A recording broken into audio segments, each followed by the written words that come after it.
Bienvenidos todos al webinar con expertos, políticas públicas para el cierre de las brechas digitales, el caso chileno.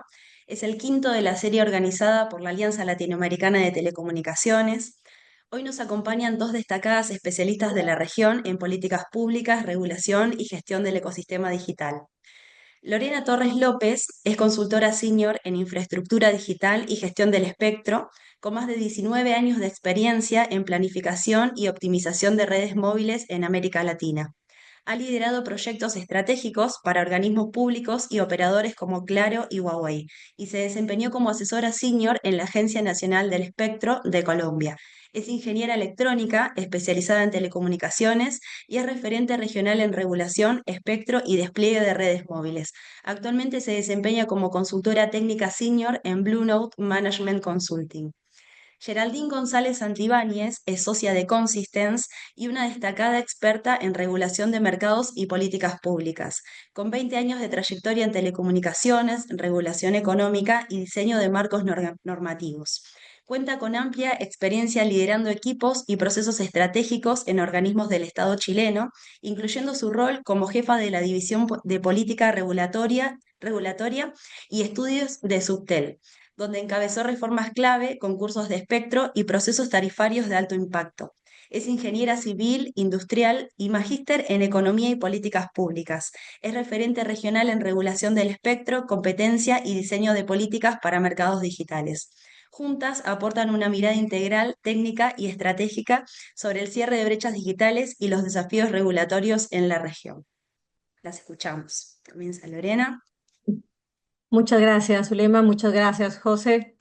Como siempre, realmente admiro todo el esfuerzo que hacen por mantener estos espacios abiertos para poder abrir la discusión sobre lo que se viene haciendo en los países y estas temáticas que siguen siendo vigentes para poder avanzar en el cierre de las brechas y la transformación digital. Como lo mencionó Zulema, Geraldine es la gran experta aquí en temas de políticas públicas y conoce ampliamente el entorno regulatorio y de mercado chileno, pero bueno, fuimos parte de un proyecto que se vino haciendo en Chile para poder fortalecer a la administración pública en lo que viene siendo la toma de decisiones o la definición de iniciativas y actividades de política pública desde la mejora en la recopilación y manejo de la información.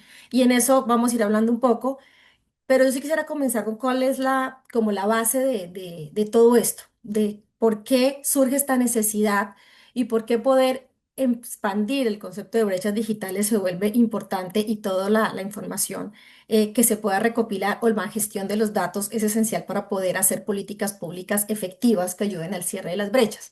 Y es que, digamos que por mucho tiempo en la región el concepto de brecha digital se enfocó mucho en la cobertura, en la infraestructura disponible, y hacia allá se enfocaron mucho de los esfuerzos, tanto financieros, humanos, de políticas, en expandir la cobertura, por ejemplo, de redes móviles mediante proyectos cofinanciados, mediante pago por el espectro.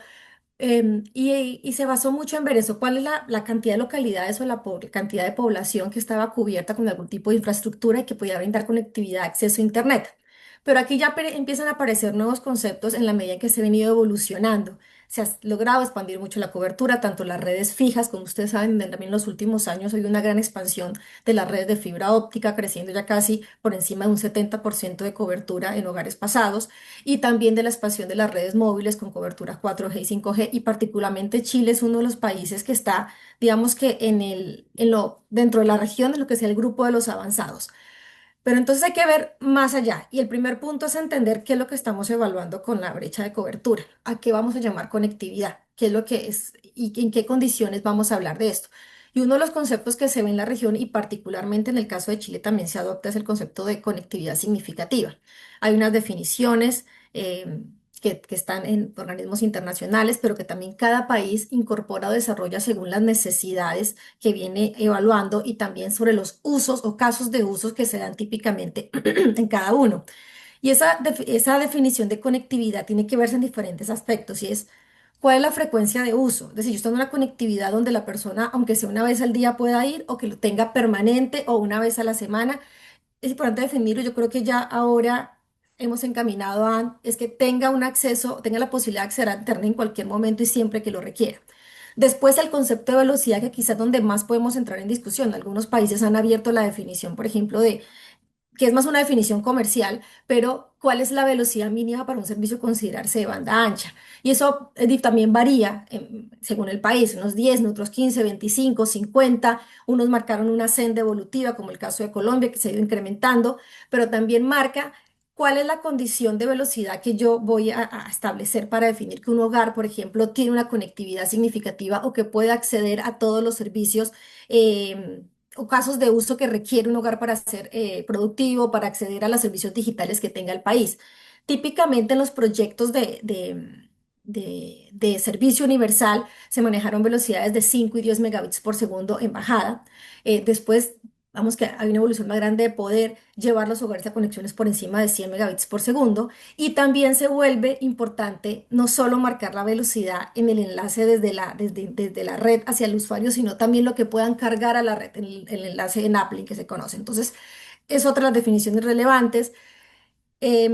También esta conectividad muchas veces se asocia con tener una cobertura móvil, ya me da una conectividad, un nivel de acceso, pero también tiene que verse cuánto es la bolsa de consumo a la que puede acceder el usuario, la bolsa de consumo promedio que tienen diferentes zonas para poder entender si tiene las condiciones o sí, las condiciones necesarias para poder otra vez acceder a estas aplicaciones o servicios digitales.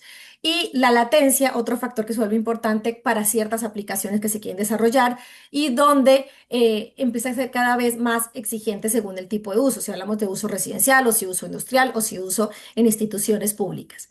Pero más allá, yéndonos más allá de la infraestructura, que quizás es el foco aquí de nuestra participación hoy, es poder entender las otras causas de la brecha que se vuelven incluso más digamos que más relevantes o más, no digamos más relevantes, pero sí que tienen un peso cada vez más importante en la medida en que se va reduciendo la brecha de conectividad.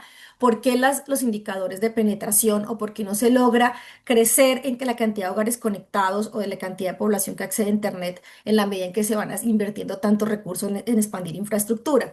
Y tiene que ver con nuestros tipos de brecha. Por un lado está la brecha de acceso que digamos que en términos generales y también en el contexto regulatorio de Chile se ve de esta manera, es esa población, esos hogares que no contratan el servicio a pesar de tener cobertura por barreras económicas. Y ahí hay diferentes barreras que se pueden ver, desde ingresos del hogar, tenemos condiciones en las que los ingresos del hogar ya no es una barrera de asequibilidad ni el famoso 2% que establece la Comisión de Banda Ancha que respecto de los ingresos del costo del servicio, sino es una condición mínima necesaria para vivir, de tener la alimentación, lo básico. No, los servicios del hogar no dan para tener otro tipo de servicio. El costo del servicio que tiene que ver, o es lo que, digamos que más a veces vemos en los trabajos de consultoría o de política pública, que tiene que ver con el nivel de asequibilidad.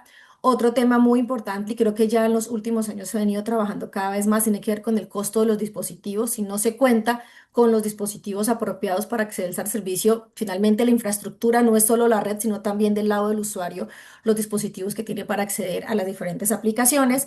Y otro punto tiene que ver con la valoración del servicio que hace el ciudadano.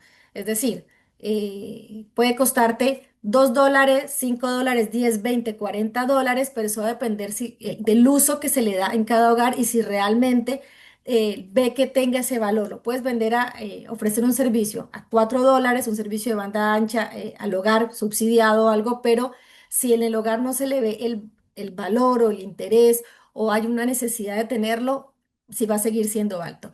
Y después, otro de los aspectos que se vuelven relevantes y que yo sé que Yaldín lo va a mencionar más porque quizá fue uno de los aspectos que más llamó la atención en el caso chileno, tiene que ver con la brecha de uso. Esa población que por temas de barreras en habilidades digitales no accede al servicio, no lo contrata, ya sea por aspectos conductuales, no lo usa, viaja mucho, otra vez no lo necesita, no lo da el valor, está mucho tiempo fuera del hogar, por ejemplo, en el caso de conexiones a hogares, conexión fija al hogar.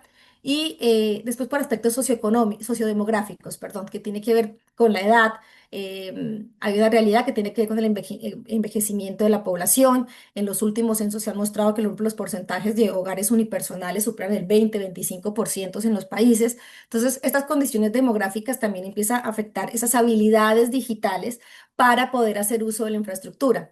Y después podemos irnos más allá, ya en la apropiación que tiene que ver cuando ya tengo el servicio, realmente cómo eso impacta en la productividad. Pero yo creo que con estos tres conceptos hay mucho trabajo en materia de política pública porque vamos a ver que hay un peso importante en cada uno para poder avanzar en el cierre de las brechas y tiene que ver mucho más allá de los esfuerzos en expandir la infraestructura. ¿Y dónde se ve eso? ¿Y cómo impacta eso o qué aspectos fundamenta poder expandir esta visión?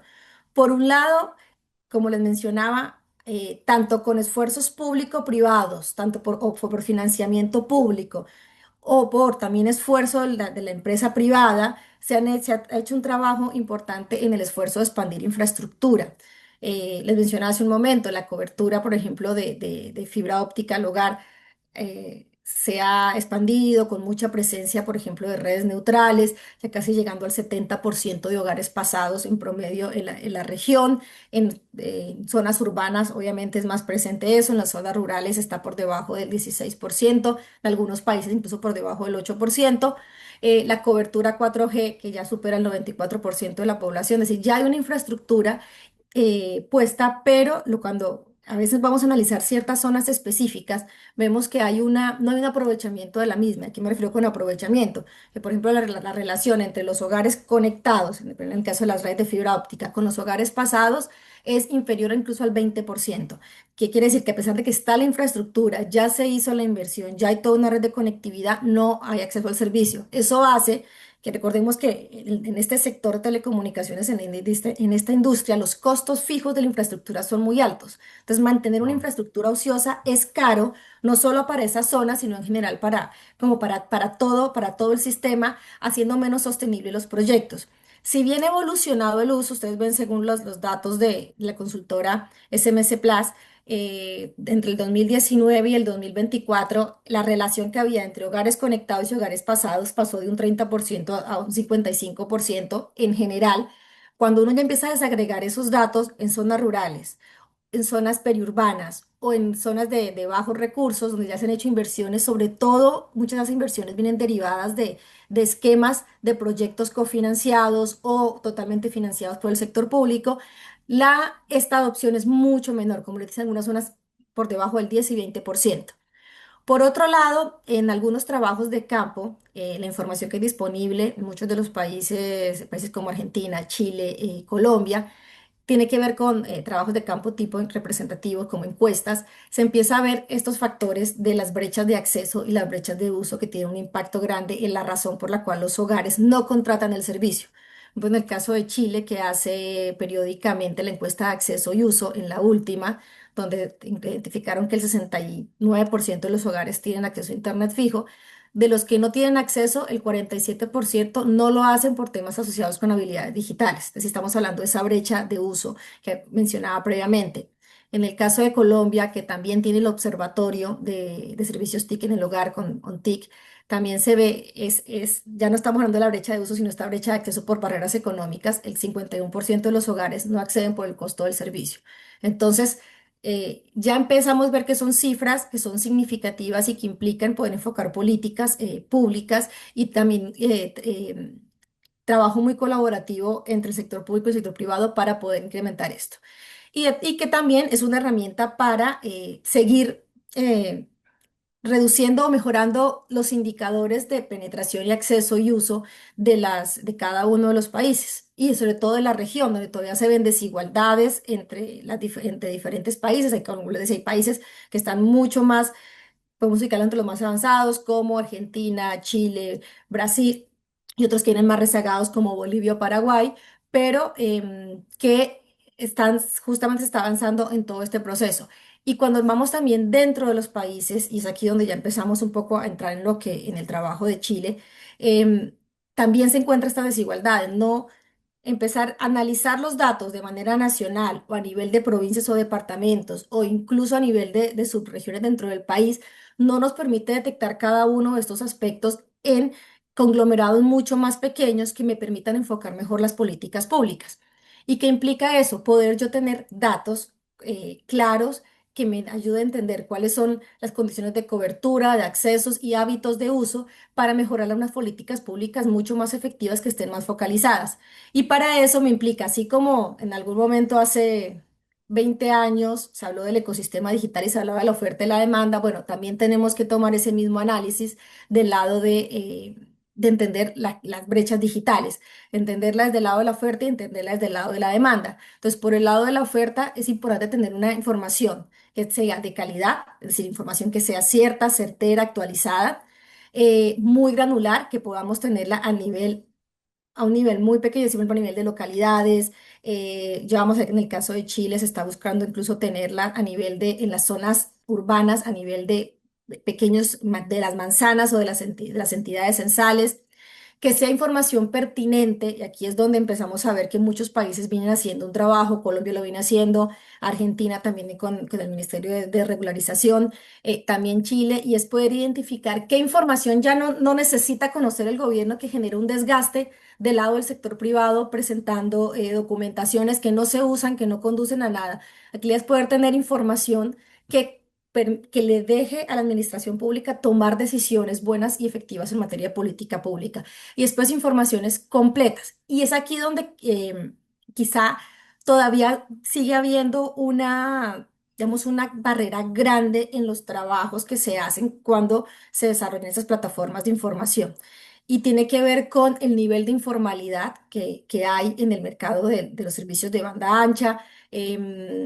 Hay muchos o pequeños ISPs que o no se reporta la información completa, no hay un incentivo claro al reportar información, hay algunos proveedores de servicio que no tienen licencia de operación, después tenemos los servicios clandestinos o la piratería y todos esos datos que no se recopilan o que no se tienen, bueno, conducen después a decisiones erróneas. Entonces, esa es completitud es una palabra que no me gusta, pero tener la información completa de lo que realmente existe es importante. ¿Y qué información se debe tener? Por un lado, todo lo que tiene que ver con infraestructura de conectividad, con infraestructura de telecomunicaciones, estamos hablando de torres de telecomunicaciones móviles, tendidos de fibra, nodos ópticos, eh, data centers, pero por otro lado también todo lo que pueda hacer infraestructura que habilite los servicios de telecomunicaciones, infraestructura de soporte como postes de redes eléctricas, fibra óptica montadas en redes eléctricas que no se esté usando completamente y que pueda llegar a ser usada, ductos y demás infraestructura que sirva para el despliegue de las redes. También la información de los dispositivos de usuario o el parque de dispositivos que está ingresando al país y que se tiene, el nivel de actualización que hay, los costos que se están manejando, tanto dispositivos, no hablo solo de smartphones, sino también computadores, tabletas, que ayudan a acceder a los servicios. Tener con base en eso la información de cuántos son los hogares o la población que está cubierto por cada tipo de tecnología que me pueda dar una idea de hasta dónde puedo llegar y entenderla bien. ¿Por qué? Porque hemos encontrado información en la cual tengo estos hogares pasados por fibra, pero luego te das cuenta que el enlace de transmisión o el backhaul de esa red de acceso de fibra es un salto de microondas con capacidad muy limitada o es incluso un enlace satelital. Entonces, al final esa fibra que está llegando al hogar tiene un cuello de botella muy grande y no podrá alcanzar nunca los beneficios o las velocidades que en principio uno espera por tener una fibra al hogar y que esto está ligado con la calidad de la conexión. Pero también hay que irnos al otro lado y poder entender del lado de la demanda qué es lo que está pasando. ¿Cuántos hogares o personas tienen un servicio contratado de Internet? ¿Qué oferta y cuáles son la oferta y los precios del servicio que se están manejando para poder entender niveles de asequibilidad? ¿Cuáles son los casos de uso? ¿Para qué se está usando la conectividad? Y también de entender cuáles son esos servicios y aplicaciones que si el usuario tiene acceso puede aprovechar o puede darle más valor a la conectividad. Todo lo que tiene que ver con trámites, la digitalización de trámites públicos, el uso, la apropiación de banca electrónica, todos los servicios de e-commerce, la disponibilidad que haya de contenido específico, por ejemplo, para temas educativos, el avance en digitalización de ciertos sectores como el sector salud. Bueno, entender eso en el país, ese diagnóstico me ayuda a ver de manera más integral cómo puedo enfocar para poder cerrar las brechas. Y es aquí donde ya aterrizo antes de pasarle la palabra a Geraldine, y es en este trabajo que se viene haciendo para poder, como mencionaba antes, poder fortalecer o poder dar mejores herramientas para la toma de decisiones del lado de la administración pública y sobre todo para definir políticas públicas dirigidas y más efectivas. Y con base en esto se crea el Registro Nacional de Conectividad en Chile, RNC, que está creado mediante la resolución exenta 2012 de noviembre del año pasado, que esto es básicamente un sistema de información integrado que tiene datos muy granulares y que se actualiza con cierta periodicidad según la información y según el tipo de operador, con datos de infraestructura, de cobertura, de conexiones, de accesos. Permite un análisis de la brecha, se trata de la brecha de cobertura, hablamos inicialmente, temas de factibilidad mediante disponibilidad de infraestructura y de esta manera poder soportar las diferentes tomas de decisiones que conduzcan a iniciativas de política pública. Esta plataforma tiene dos grandes, digamos, módulos. Uno que es un portal público. Esto también viene muy ligado a las buenas prácticas de la OCDE para temas de información, de manera que cualquier ciudadano pueda conocer en la zona donde está, en su manzana, qué oferta de servicios tiene, qué operadores y con qué tecnología, que eso va a permitir poder, aparte de conocer la información, tomar mejores decisiones. Este es un portal público, accede cualquier ciudadano. La idea es que sea de una manera simple, gráfica, en un mapa, se introduce la dirección y lo lleva a la información que viene siendo reportada en el sistema y una plataforma interna que voy a dar una opinión personal, es como pues, que la parte más gruesa o la parte de mayor complejidad en temas de procesamiento dentro de la plataforma donde los diferentes proveedores de servicios de telecomunicaciones cargan de manera periódica, conforme a unos formatos establecidos, información. La información se carga directamente a la plataforma, tiene unos procesos de verificación inicial que tienen que ver con formato, validar que la información no esté corrupta, que se cumpla con los formatos establecidos, con la cantidad de información solicitada, con los campos y que finalmente va a permitir alimentar la plataforma con información de infraestructura, infraestructura de transporte, tendidos de redes, presencia de nodos, infraestructura habilitante, de soporte. A partir de eso poder estimar y con la información suministrada cuáles esos niveles de brechas de cobertura que se tiene, que es importante que también hay un foco en estas tecnologías que ofrecen altas velocidades a los usuarios, poder hacer seguimiento y evolución a los indicadores de acceso en cada una de las zonas y también una facilidad para entender o evaluar esa factibilidad técnica que permita reducir brechas de cobertura de manera que se usen recursos más eficientes. Es decir, donde hay ciertas condiciones que ahí habilita o facilita la expansión de infraestructura, ahí puede haber dirigirse unas políticas públicas diferentes a otras zonas con mayor complejidad. Em, esto tiene una gran ventaja, es una plataforma que permite tanto datos tabulados como datos gráficos. Esos datos gráficos vienen con mucha granularidad, que es lo que mencionaba, y que realmente se vuelve muy relevante, perdón, ¿Mm? muy relevante para el análisis, y es tenerlo, por ejemplo, a nivel de manzana, en el caso de zonas urbanas, o a nivel de entidades, en el caso de zonas rurales, que permite también entender cuáles son las condiciones específicas en ciertas zonas. Cuando muchas veces agregamos la información en toda una ciudad o en zonas grandes de una ciudad o incluso en toda una provincia o departamento, lo que vamos a ver son valores, digamos que muestran una muy buena condición, me va a aparecer un mapa en verde, pero cuando me voy al detalle veo que hay zonas agregadas que por ciertas condiciones demográficas o económicas tienen una falencia y donde se pueden enfocar mejores estas iniciativas.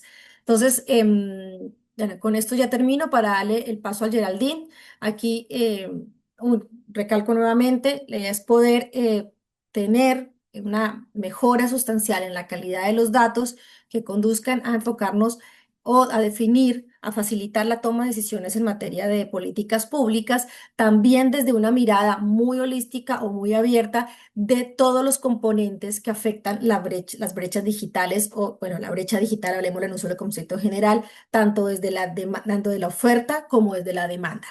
Gerard, aquí termino sin decir que es el final porque sé que tú vas a decir muchas más cosas ya de específico del caso chileno.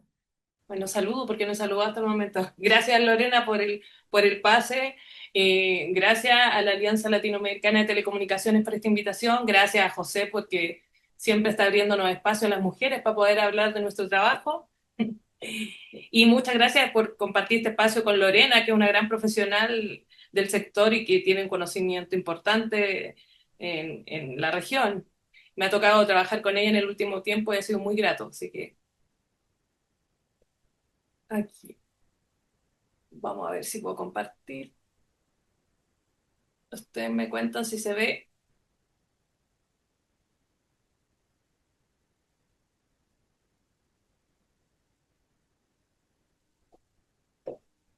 ¿Se ve bien?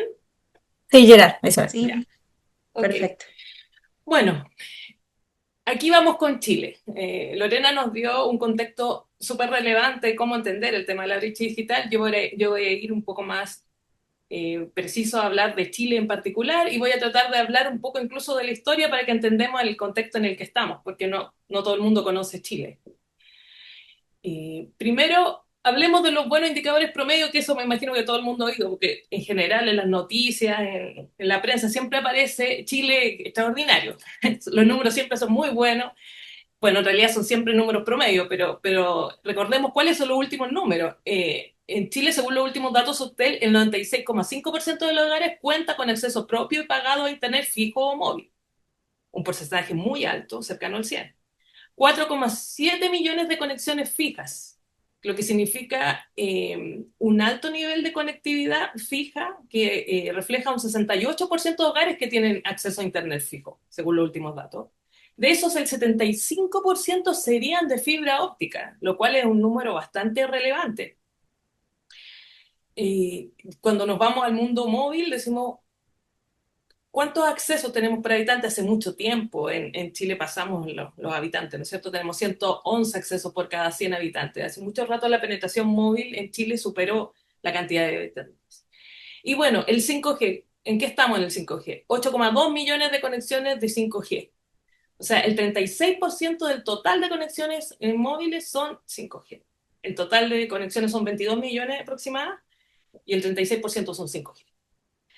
Bueno, el 5G en Chile, como quizás más adelante hablemos, se ha desarrollado bastante por el sector de los consumidores, de los usuarios, más que por el lado productivo. Entonces, aquí están los números fuertes del 5G.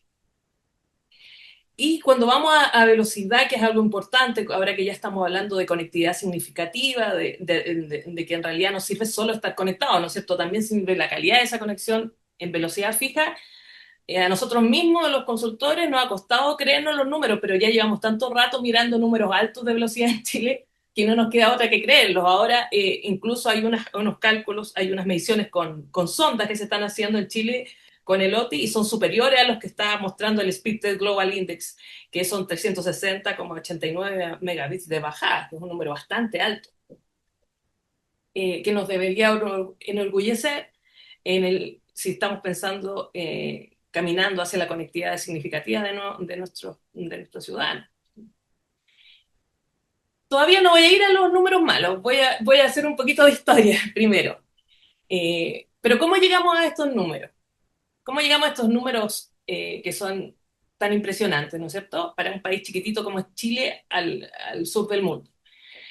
Bueno, en la década de los 90, perdón, del 2000, ¿qué es lo que se hablaba acá en Chile? El enfoque era libre competencia, mínima intervención del Estado, autorregulación, un concepto que algunos subsecretarios usaban.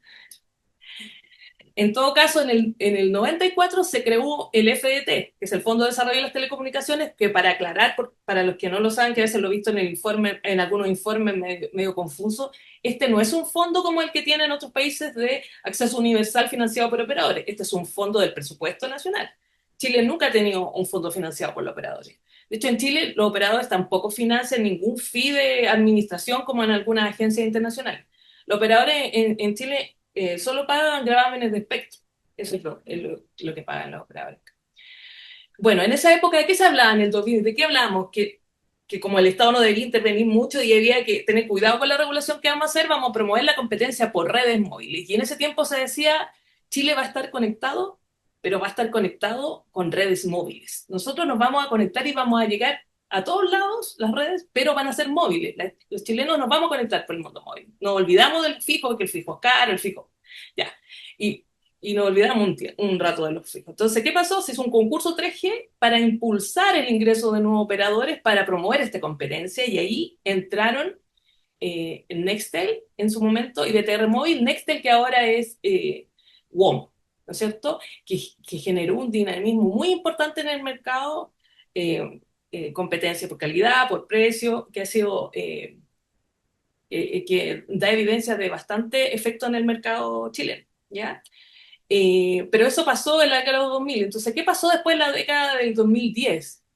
Ya, el regulador, en Chile, el regulador es el regulador, el hacedor de política pública, la Subtel tiene todas las potestades que uno puede tener en el mundo de telecomunicaciones. Entonces, en esta época, en el 2010, empieza a pensar, ¿qué pasa? ¿Qué ha pasado? ¿En qué hemos sido exitosos y en qué no? Entonces, empezamos a pensar, el mercado parece que no ha sido suficiente. Es necesaria mayor regulación, mayor esfuerzo para conectar a los desconectados. Empezamos a ver que hay concursos del FT declarados desiertos. Las razones, bueno, pueden haber múltiples razones. Podríamos tener un webinar completo para discutir cuáles son las reales razones. Obviamente, los concursos del FT son concursos subsidiados que van a lugares donde no hay conectividad, que son lugares caros, son lugares de baja rentabilidad, son lugares que son riesgosos porque tampoco sabemos muy bien el promedio de los ingresos de esos usuarios, potencial usuarios. También habrían temas de mantenimiento, cómo se mantienen esos lugares que podrían ser más complejos. Bueno, también podrían haber razones de que los subsidios incorporados no eran suficientes. Bueno, el regulador con las empresas tenían diferentes diagnósticos. El regulador decía que había puesto dinero suficiente para subsidiar CAPEX, OPEX, pero que las empresas no seguían yendo a estos lugares, a estos concursos, perdón, para ir a estos lugares, ¿ya? Entonces, ¿qué pasa en esta década? Aparecen los concursos del 4G.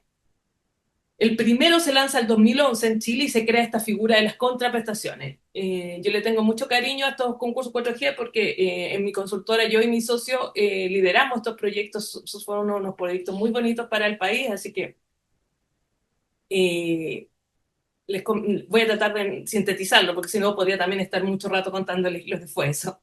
Pero bueno, en Chile en 2011 se crea la figura de las contraprestaciones que se llaman en otros lados obligaciones de hacer, ¿no es cierto?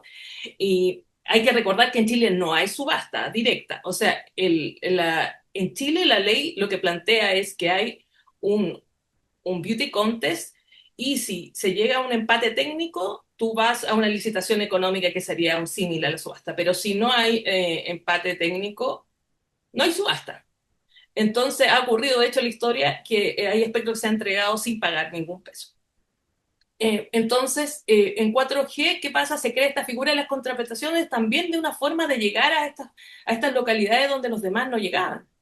Y entonces, ¿qué se hace en los concursos de 4G? Se incluyen obligaciones de dar cobertura a localidades que en el FDT se habían declarado desiertas, obligaciones de llegar a escuelas que en el FDT también no había habido interés, una serie de obligaciones también de ofertas de facilidades para OMB o roam. O sea, en 4G, los concursos 4G por primera vez en el mundo del espectro se utiliza para poner obligaciones a los operadores. Como les comentaba, acá en Chile no hay subasta y tampoco no hay subasta directa y tampoco hay otro tipo de fees que se pagan en otros países de la región, ¿ya? También aparecen, como les contaba, esta idea de que no ha habido suficiente regulación, entonces se crea el reglamento de servicios de telecomunicaciones que incluye una mirada convergente de todos los servicios, un reglamento que es muy importante, que es el reglamento principal en Chile para todo, de la relación de la empresa con los usuarios, que toca todos los servicios de telecomunicación. También para apoyar el desarrollo de los entrantes como WOM, se realiza un cálculo nuevo, con una nueva metodología, con un modelo convergente para calcular los costos de interconexión o cargos de acceso, como le llamamos en Chile. O sea, la tarifa del cargo de acceso baja de manera importante, lo que permite el surgimiento o el apoyo de WOM. ¿Ya? Después también se saca la ley de neutralidad de red, la portabilidad que tuvo inicialmente, fue un proyecto emblemático de esa época y que tuvo inicialmente muchos detractores, que fue un proyecto muy difícil que se tuvo que hacer finalmente por ley. Y también aparece algo que antes no había aparecido, porque yo lo había contado, lo que se hablaba era la competencia por red. Empieza a aparecer un concepto nuevo que se llama competencia por servicios. Y la figura del mundo fijo empieza a tomar más fuerza porque en Chile hubo un terremoto muy grande en el 2010 y en el terremoto las redes móviles colapsaron y las fijas se mantuvieron. Entonces vuelve un amor hacia el mundo fijo y se empieza a preguntar, oye, ¿cómo avanzamos en el mundo fijo? ¿Cómo promovemos el desarrollo de redes fijas? Y se empieza a crear un nuevo paradigma, un nuevo enfoque, que es promovamos la competencia por servicios. Ya, no todos pueden gastar en infraestructura porque son inversiones demasiado grandes y demasiado relevantes. Entonces, ¿por qué no creamos una figura, un operador de infraestructura? Un operador que despliegue infraestructura abierta y que fomenta que haya otro tipo de competencia, que ya no sea por infraestructura, sino que por servicios. Las empresas que se enfoquen en lo que son buenos, que son vendiendo servicios. Entonces, se crea un operador, una figura nueva, que como en Chile hay un marco normativo de concesiones bastante complejo y bastante antiguo, tuvo que ponerse un operador que es un concesionario, que tiene que sacar concesión, tiene que insertarse en el actual régimen concesionario, o sea, régimen autorizatorio, que es bien complejo. Pero se crea esta figura y se trata de alivianar un poco la carga. No sabemos muy bien si eso ha sido suficiente, al parecer no, por los últimos reclamos que han habido de barreras para la inversión. Se hace alusión que este operador tampoco ha tenido la flexibilidad para sacar las autorizaciones, los permisos. Pero bueno, se creó esta figura y se empezó a empujar, yo creo, desde el regulador y del hacedor de políticas públicas, este nuevo concepto que es, oye, ¿por qué no competimos por servicios? A las empresas, ¿por qué no se enfocan en los servicios y hay operadores que tiran infraestructura? Lo cual ha sido exitoso después de mucho tiempo, porque lo que podemos ver es que ahora en el mercado tenemos Ornet y Holco, que son dos empresas que justamente se dedican a desplegar infraestructura, incluso en la última milla. Y otras empresas pueden conectarse y se manejan de manera abierta. Hasta el momento no sabemos reclamos de libre competencia, pero hasta el momento pareciera que operan bien. ¿Por qué lo digo? Porque Holco es de propiedad de Mundo, que es una operadora minorista, y OnNet tiene participación de Telefónica. Entonces, uno podría pensar que podrían haber problemas, pero hasta el momento no se han levantado problemas de esa índole, sino al parecer funcionaría bien este modelo de abierto. ¿Ya? Y llegamos al 2025, ¿y en qué estamos ahora? Bueno, voy a nombrar los principales proyectos, porque sé que existen muchos proyectos, si hay alguien de la Subtel, no me podría enumerar muchos más que no están acá, pero los principales en el día de hoy que tenemos en proceso de implementación, para que hay algunos que ya están en la ley, pero que deben implementarse a través de reglamento o que deben empezar a venderse también. El subsidio a la demanda, que como contaba en algún momento Lorena en su presentación, hay un tema con la brecha de acceso que es muy relevante, ¿no es cierto? Y que en Chile se viene discutiendo hace mucho tiempo que el FET tuviera la posibilidad de subsidiar no solo a la oferta, sino a la demanda, subsidiar la cuenta del Internet, ¿ya? Y finalmente, en la ley de Internet como servicio público se incorporó esta posibilidad. Actualmente se encuentra pendiente la dictación del reglamento que detalla cómo se va a hacer esto. El único problema de esto es que el subsidio a la demanda se generó de una forma en cual es necesario que en la discusión del proyecto de ley de presupuesto anual que ocurre en nuestro país se incorpore eso como una glosa. Y eso en el último tiempo ha estado un poco complejo. De hecho, para el próximo año no estaría incorporado el subsidio a la demanda, porque en nuestro país, bueno, como todos los países de la región, la verdad, eh, hay miles de prioridades, incluso en temas de electricidad, en temas de educación, de salud, entonces es muy complejo, pero al menos tenemos ya la posibilidad de habilitar en el proyecto de ley de presupuesto el tema de un subsidio a la demanda a través del FT. También ahora la ley de Internet como servicio público incorporó el concepto de comunidad de telecomunicaciones o redes comunitarias que en Chile no existía, flexibilizando un poco el marco regulatorio al cual tendría que exponerse en estas comunidades, así que también es un proceso que está en implementación porque también hay que sacar reglamentación y hay que ver si en las comunidades donde están muy alejadas, muy remotas, existe la voluntad o se llevan a cabo actividades que puedan promover a que las personas armen sus propias redes. Hay experiencias exitosas en Brasil y en otros países eh, que vamos a ver en Chile si se pueden replicar. En Chile, de todas formas, somos un poco malos para hacer evaluaciones de impacto. Ahora, para esta presentación, estaba tratando de buscar si había algo. En realidad recordaba que no había nada, pero de todas formas traté de buscar. No tenemos muchas evaluaciones de impacto de todas las políticas públicas. En telecomunicaciones hemos sido flojos, no hay evaluaciones de impacto de las políticas públicas, los programas que se han hecho, en los cuales realmente de manera seria se hagan los contrafactuales y se calcule realmente cuál ha sido el impacto. Así que lo que le estoy contando todo es una trayectoria. No podría definir la causalidad de los números acá. Bueno, ¿qué más? Como les contaba, el regulador incorpora el concepto de conectividad significativa en su relato. Empezamos a hablar ahora en el último tiempo de conectividad significativa. Bueno, como en la región y como en el organismo internacional, ¿no es cierto? Entonces incorporamos este concepto. Ya no es solo conectar a las personas, sino con una conectividad significativa que es decir, que tenga una calidad apropiada que te permita dar la potencialidad al Internet.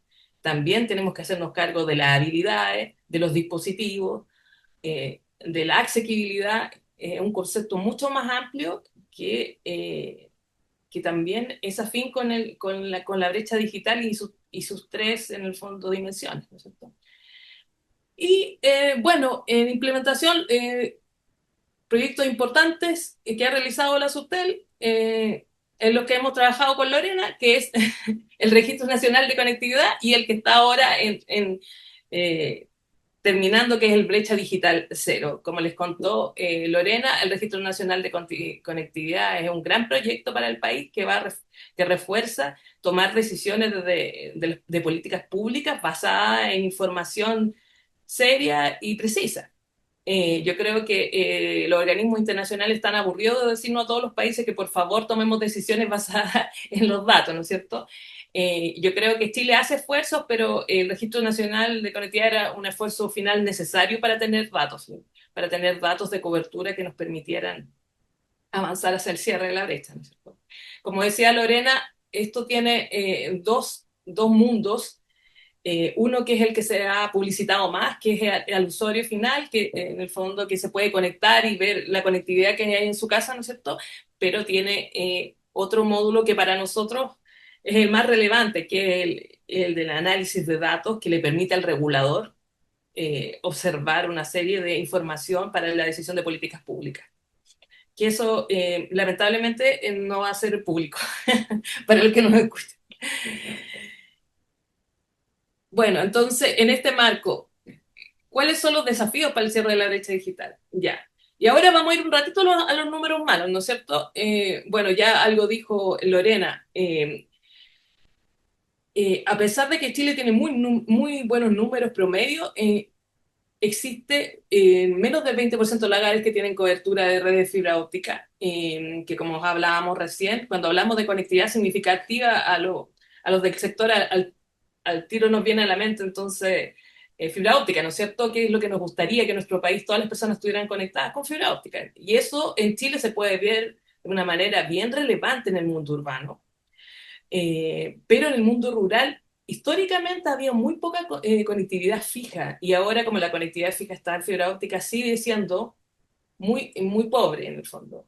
Entonces, tenemos que seguir haciendo en Chile proyectos que permitan avanzar hacia el cierre de la brecha digital de cobertura en el mundo rural. Es importante tener ese foco. Por otro lado, subsiste también, como decía Lorena, también como en la región, en otros países, incluso cuando estuvimos estudiando para este trabajo, países desarrollados, países que son punta en el mundo, todos tienen problemas de brecha de uso y de habilidades digitales porque tenemos poblaciones de adulto mayor, porque tenemos mujeres jefas de hogar que también tienen menor habilidades que los hombres. Entonces tenemos ahí grupos que hacen complejo el tema de mejorar el mundo de las habilidades digitales si no tienes una política pública sostenida y nacional para eso. Entonces, en términos generales, nos, además pensando en cómo va avanzando la IA, nosotros pensamos que Chile debería implementar una política nacional de alfabetización y capacidades de capacitación de habilidades digitales en todos los niveles, porque los números dan cuenta que la brecha más importante en el país es la brecha de uso y de habilidades. Bueno, entonces yo paso a mi tema preferido, que es la reforma institucional, pero eh, en este marco de desafíos pendientes, que hay un desafío que es principal, entonces. ¿Por qué? ¿Por qué? Porque la obsolescencia del modelo institucional de la Subtel es claro, ¿cierto? La Subtel fue creada en el 77 y tenemos una ley general de telecomunicaciones que es del 82. Entonces, como ya lo hemos dicho varias veces, hay una reforma institucional pendiente y que es difícil pensar en que vamos a cerrar la brecha digital y vamos a poder regular, fiscalizar de manera adecuada sin tener un regulador moderno y con las atribuciones necesarias, ¿no es cierto? Bueno, la Subtel es un órgano dependiente de la administración del Estado y el jefe de servicio es de confianza exclusiva del presidente. Entonces, junto con Japón tenemos los organismos reguladores menos independientes de la OECD. ¿Por qué? Porque acá el subsecretario, que es el jefe de servicio, o que es el viceministro en los países de la religión, es un funcionario de confianza del presidente. Entonces, el presidente decide que perdió su confianza, lo puede sacar el día que él estime conveniente. Ha pasado en administraciones. En este gobierno actual no pasó. El subsecretario actual va a cumplir los 4 años en el mandato, pero eso no ha ocurrido en los gobiernos pasados. Hemos tenido incluso en 4 años 2 subsecretarios, lo cual es bastante nocivo para las políticas de mediano y largo plazo, pues que en general lo que ocurre cuando viene un nuevo jefe de servicio es que trae nuevas personas, trae nuevos enfoques, trae nuevos planes y es una pérdida de eficiencia tremenda para el regulador, ¿ya? Más que el regulador en Chile, porque como había dicho, no es solo el regulador en Chile, sino que además es el hacedor de políticas públicas. Eh, entonces, ¿qué pasa además? Nosotros tenemos un compromiso OCDE incumplido, porque cuando entramos en la OCDE dijimos, no, nosotros vamos a reformar nuestra institucionalidad para cumplir con las prácticas internacionales, las buenas prácticas internacionales que tener un órgano independiente. Y eso no ha ocurrido en todos estos años. Eh, Como les contaba, creemos que el diseño actual no permite una visión de largo plazo, existen tremendas pérdidas de eficiencia por ciclos de gobierno, y para la transformación digital se necesitan reguladores fuertes que tomen decisiones basadas en evidencia, ¿no es cierto? Entonces necesitamos un regulador técnico independiente. Y creemos fuertemente, digo creemos porque en mi consultora hemos trabajado mucho en este tema, creemos que es vital para lo que se viene, para el desarrollo de las telecomunicaciones y del mundo digital y la transformación digital en nuestro país, ¿cierto? Actualmente Subtel tiene potestades, como les contaba, de diseño e implementación de políticas públicas, junto con regulación, fiscalización, tarificación y autorizatorias. Por otro lado, se han ido creando agencias de manera dispersa de protección de datos, de ciberseguridad. Actualmente no hay ninguna de esas agencias que tenga atribuciones sobre las plataformas, entonces hay una dispersión de atribuciones y la Subtel se está quedando en el pasado. Entonces, nos falta como país tener una visión de qué es lo que queremos de acá al largo plazo. Bueno, la buena noticia es que en estos días, en estos últimos días, hemos escuchado al actual subsecretario que ha planteado el tema de la institucionalidad en un diario nacional, escribió una columna respecto al tema. Algunos expertos que apoyan las candidaturas de, bueno, para los que no saben, este fin de semana en Chile hay elecciones presidenciales. Los expertos que apoyan las candidaturas, los expertos en telecomunicaciones que apoyan las candidaturas también han hablado del tema de institucionalidad, lo que nos pone muy contentos porque yo creo que Chile está en un momento que necesita dar el salto. De hecho, cuando estábamos haciendo el estudio, pudimos constatar y pudimos darnos cuenta que hay temas de brecha digital que la Subtel actualmente no puede abordar, porque sus potestades no lo permiten. La Subtel tiene potestades actualmente del mundo de la cobertura y del mundo, y agregó esto del subsidio a la demanda, lo cual agrega potestades del mundo de las brechas de acceso, de accesibilidad, pero no hay potestades explícitas para el mundo de las brechas de uso que como también contaba Lorena, son muy relevantes. Es necesario que la gente avance en el mundo de las habilidades digitales porque eso mismo va a permitir que haya más contrataciones y haya más conectividad.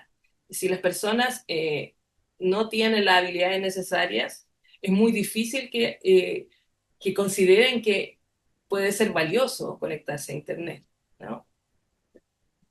Bueno, y nosotros tenemos una propuesta bueno, que los nombres son tentativos, pero la idea es mostrar un esquema en el cual muestra qué es lo que estamos pensando. Estamos pensando en una agencia o consejo de regulación digital, que sería un regulador independiente.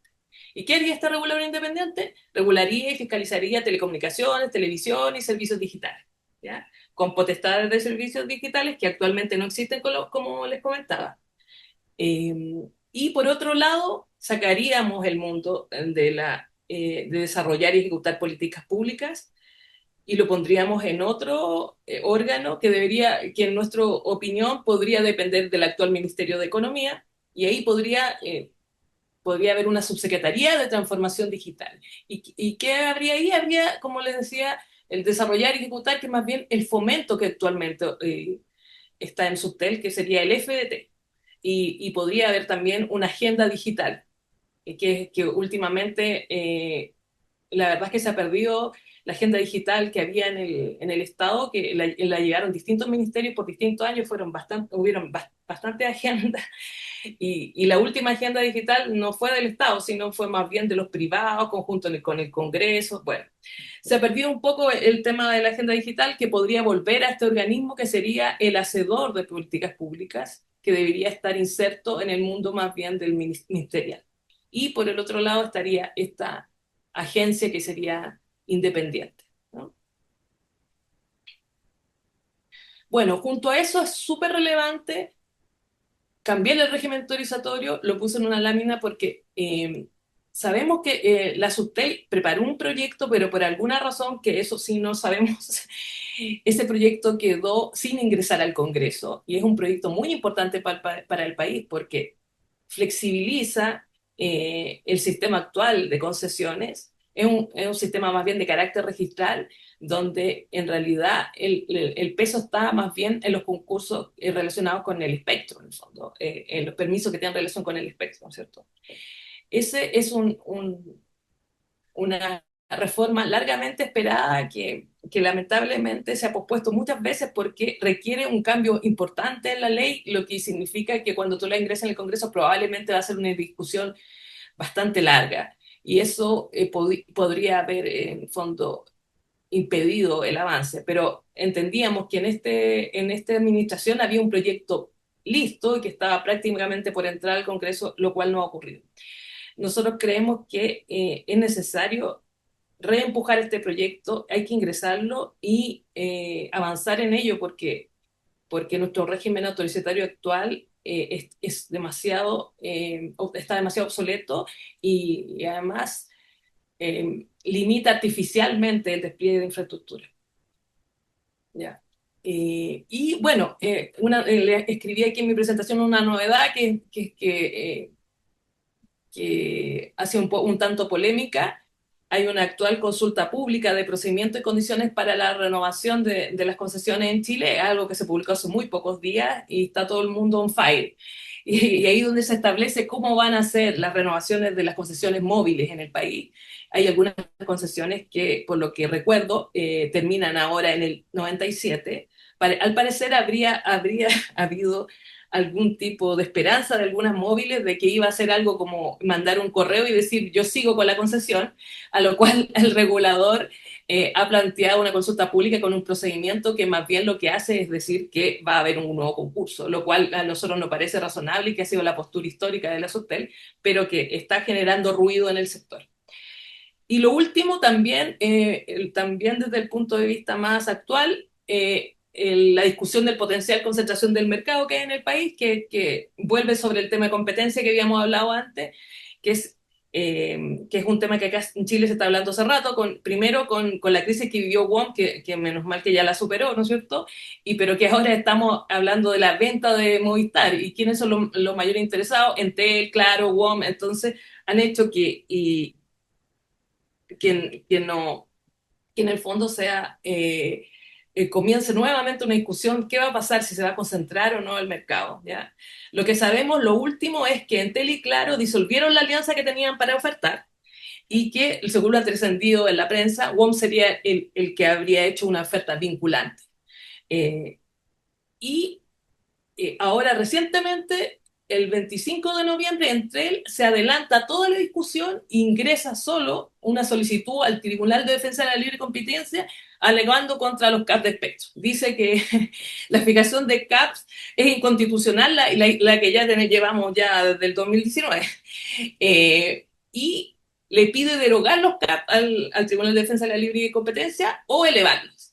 Entonces, esa discusión es una gran discusión que a lo mínimo va a estar un año, entonces vuelve a abrir la discusión al mundo móvil en el mundo de la libre competencia. Bueno, y lo último que puedo decir, que porque he escuchado a varios expertos del sector decir que es mejor la concentración que la competencia, la evidencia en Chile dice que la competencia y la entrada de WOM le ha dado mucho bienestar a los consumidores, mayor calidad y mejores precios, así que no estoy tan de acuerdo con esas ideas de algunos. Eso, muchas gracias. Quedo atenta a las consultas. Sí, muchísimas gracias tanto a Geraldine como a Lorena. Me parece que han dado un panorama bastante holístico acerca de lo que viene siendo el entorno de telecomunicaciones chileno, desde la parte histórica hasta lo que se está haciendo en la actualidad para mejorar la comunicación de datos, también para mejorar la forma en que se analiza el mismo y concluimos ya con una sugerencia en términos de cómo podríamos estar mejorando todo lo que viene siendo el marco institucional de este mercado. Solamente quiero hacer un apunte. Gerald dijo que Chile está junto con Japón como las únicas entidades sin esa gran autonomía del sector de telecomunicaciones. No te olvides que México desde octubre de este Ah, año tiene a la CRT como un ente supeditado a la ATT, que está completamente supeditado a presidencia, donde cualquier decisión en términos de telecomunicaciones puede ser revocada por la administración presidencial de ese país, por lo que no tenemos, es un retroceso total. Pasamos de un regulador de quinta generación, según lo estipulado por la UIT, a uno de tercera generación, rayando a, digamos, en términos técnicos, a más Edge que HSPA.